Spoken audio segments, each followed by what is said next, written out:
Let's fuck it up. Where my girls, at? Ow. Where my girls, Oh, she said hose. Ah. All right. Hello. Oh, I'm aging so well. I've really, yes. I'm 2 weeks wiser. Oh, very good. Very impressed. So much more wisdom. Oh, all right.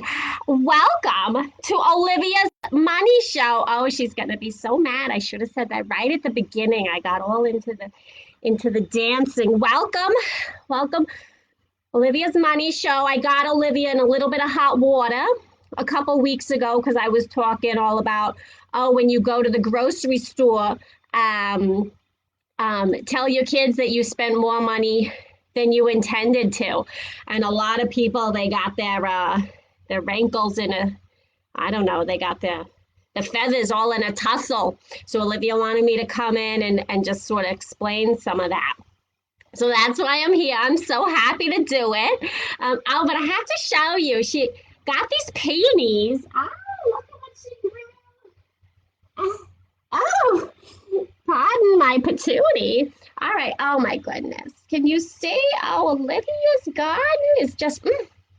I would do almost anything for this smell. Oh, I love this time of year in the Berkshires. All right, you get another little chance at my booty here.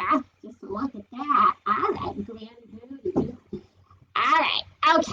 So I was helping her out a couple weeks ago, covering her patootie when she had the cavootie.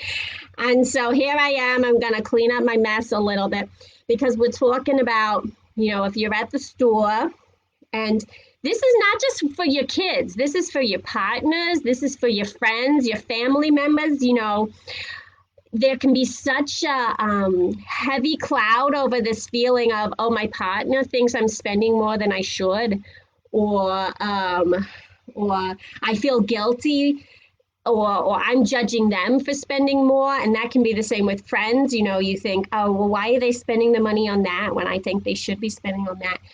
These are conversations that we can start to open up. I'm not saying you have to open it up all at once, but you're going to get to such deeper connection the more you don't just shut the door on things like this. I want to be opening the door a little bit and then a lot of it.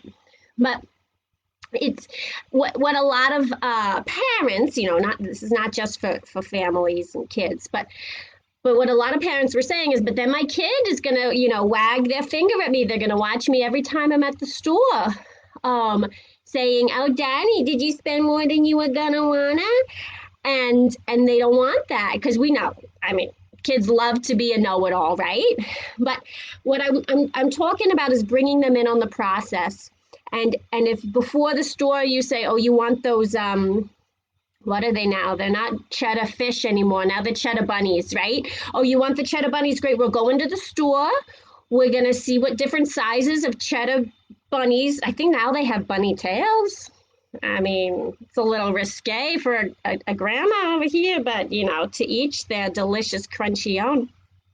We're going to the supermarket. We're going to spend $200. That's what we're going to aim for. All right. So then it becomes you bringing them in early on. You're setting expectations when they want the huge giant. Oh, they had those huge 5-pound chocolate bars, right? It was like Willy Wonka come to life for me. I bought them. But then they're brought in on the process beforehand. And then it's not necessarily a game for them, but why not? It's a practice that they can grow their whole lives with you. You would start somewhere with, all right, which, if we're going to get the small cheddar bunnies, then we can also get, I don't know, do kids drink chocolate milk anymore? Oh, so good with school lunch. But you can show these trade-offs. Or we could just get the big cheddar fish or whatever you want. So you can start to show those trade-offs. And as they get older, then you talk about, we did spend more than $20. Oh, sorry. I forgot what decade we were in. Yeah, we spent more than $200. And, I had forgotten. I didn't plan. I had forgotten that the 4th of July was coming up. And so we stocked up on those tofu burgers that you love, for example. Okay. So it's true. The parents that wrote in and had a little bit verklempt with Olivia about what I was talking about, it is vulnerable to show that there is something you're working on in life, right? And for your kids to see, they're going to find out you're not perfect, right? So you might as well bring them in on it, have this be a conversation, and you don't have to divulge to them, credit card debt that you went into, or when you took money out of your 401k or something like that. But in the moment, things that they can contextualize that are relative to them. And I want to reiterate two things. I mean, you're being a model for your kids, but this is not just about families and raising children. This is about your spouse, your partner, your friends. I mean, I just said to a friend, we're going to go out for lunch. I said, hey, how much do you want to spend on Wednesday? What are you thinking? And she said, oh, about $40. Perfect. If 20 years ago, back when I was 55, I don't know. I'd look good, right? A friend would say, yeah, let's hang out. And it was just in the city. What else are you going to do? You go buy food. It was so exorbitant. And I was in a different socioeconomic status place than I am right now. But I just went along with it.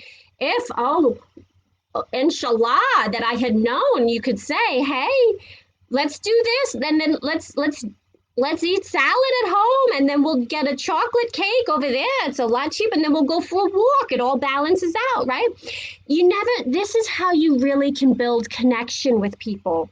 Yes, it's vulnerable, but that's because, as I'm saying, you're opening those doors, okay? And who knows, you say to your friend, yeah, we always go out to eat, but then we get interrupted because the waiter flirts with us, right? Of course. Just me? No.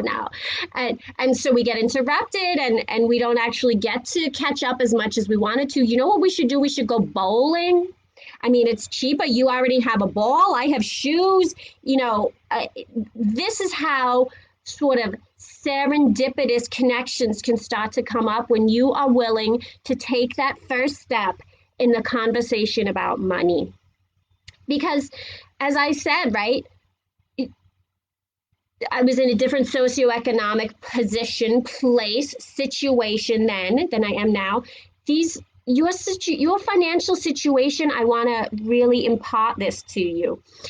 Your financial situation is temporary, right? It is a place. When we think about time and space and waves and particles and Einstein and Newton and everyone, your situation right now is a place through which you are passing, right? And you're making choices along the way, and you can go any direction now, you can go any direction tomorrow. And this is why when you are conscious of your money, when you're able to talk about it with those around you, that you can start to make those choices even more and more intentional and really steer your always temporary positions. Money is not static, right? We're talking about a flow here. So I want to impart that to you, that it's temporary, but we're going to circle back now. We're in the supermarket aisle, the checkout, right? And you're setting a model. It's not just one time. By opening this up one time, those kids are not going to let you forget.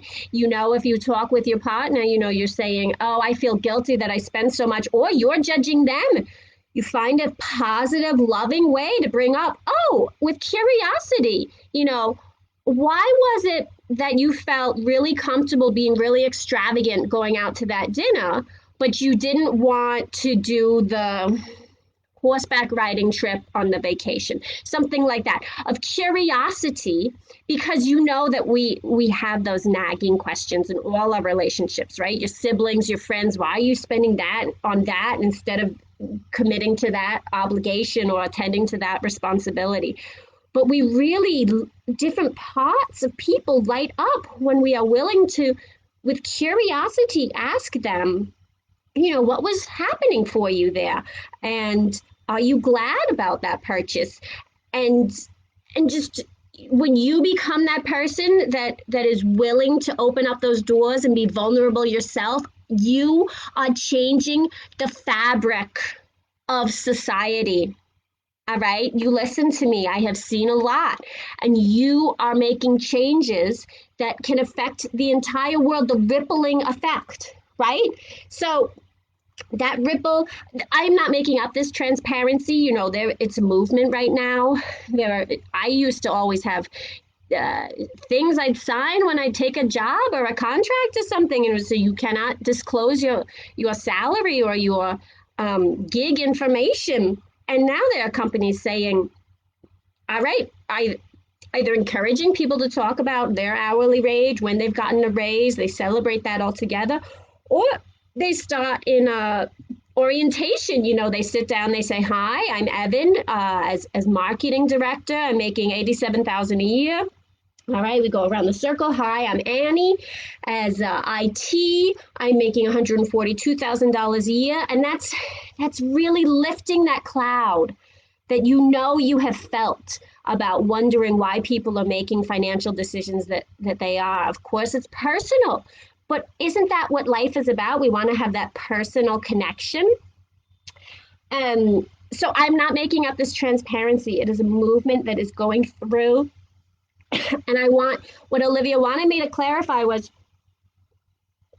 these conversations can be uncomfortable. So if you heard that and you felt discomfort, I'm sorry, but that is positive motion. And going through discomfort is how you get to a new comfort and a new connection and deeper, closer connections. And you've probably heard something like that in other situations. So this maybe is just layering on different perspectives of how fluid things are and how you can impact that fluidity. And I hope that I helped clarify that. You can see fluid, like money is fluid and it's a flow, and this bouncy ball, it's super ergonomic, is fluid, and I'm fluid, and I am going to be there next week watching the Facebook Live. Are you going to be there?